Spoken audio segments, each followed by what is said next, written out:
আসসালামু আলাইকুম।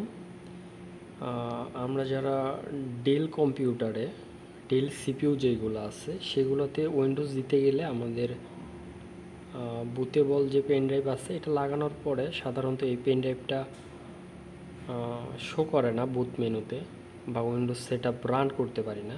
তো এই ক্ষেত্রে আমরা প্রথমে যেটা করব, আমরা পেন ড্রাইভটা লাগাবো এবং দেখে নিব যে আসলে পেন ড্রাইভটা লাগানো আছে কিনা। এই যে আমার বুটেবল পেন ড্রাইভটা লাগানো আছে।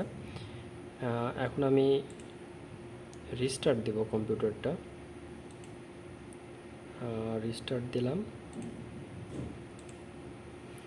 এবং আমার কিবোর্ড থেকে F12 যে বাটনটা আছে এটা প্রেস করব। এখনও রিস্টার্ট এই যে অফ হয়ে গেছে, কিবোর্ডের লাইন চলে যাবে। দেন আমি এটা প্রেস করতে থাকবো। লাইন আসার পরে F12,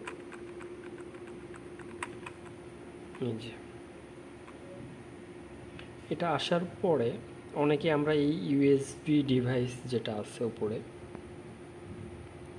ইউএসবি স্টোরেজ ডিভাইস, এটাতে এন্টার করলে আমাদের যে উইন্ডোজ রান হয় নতুন সেটআপের জন্য সেটা আসে না। এর জন্য আমরা যেটা করব, বুট সেটআপ অপশনে যাব। যাওয়ার পরে এরকম একটা পেজ আসবে। তো আমরা কিবোর্ড দিয়ে বা মাউস ইউজ করতে পারবো। এখানে আমরা এই বুট সিকোয়েন্স যে অপশনটা আছে এখানে যাব। এরপরে আমরা যেটা যাব যে সাধারণত উইন্ডোজ বুট ম্যানেজার যেটা আছে, মানে যেটাতে আমার উইন্ডোজ কম্পিউটারে উইন্ডোজ দেওয়া আছে সেটা, এটা উপরেরটা, আর নিচেরটা হলো আমার পেন ড্রাইভের যে ডিস্কটা সেটা। তো আমি যেটার উপরে থাকে এটার প্রিয়োরিটিটা আগে থাকে, সেটাই রান হবে। তো আমি করবো কি, এটা সিলেক্ট করব এবং এই যে আপ অ্যারো আছে এটাতে ক্লিক করে উপরে উঠাই দেব। দেন আমি অ্যাপ্লাই করব, ওকে করব।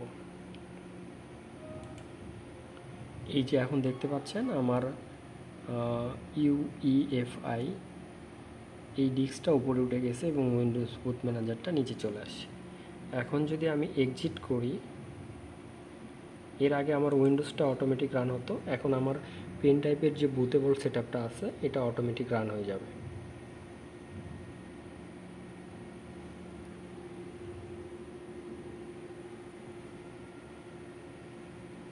একটু সময় নেবে।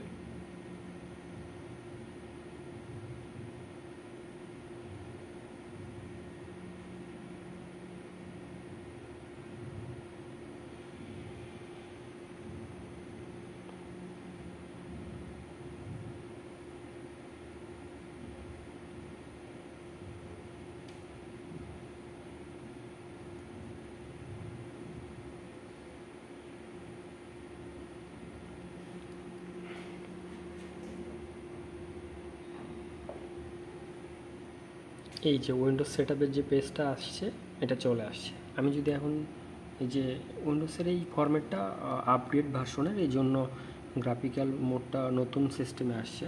আমি যদি নেক্সট করি, তারপরে এই যে আমার উইন্ডোজ ইনস্টলেশনের যে অপশনগুলো, পার্টিশন দেন সেটআপ, এই অপশনগুলো চলে আসবে।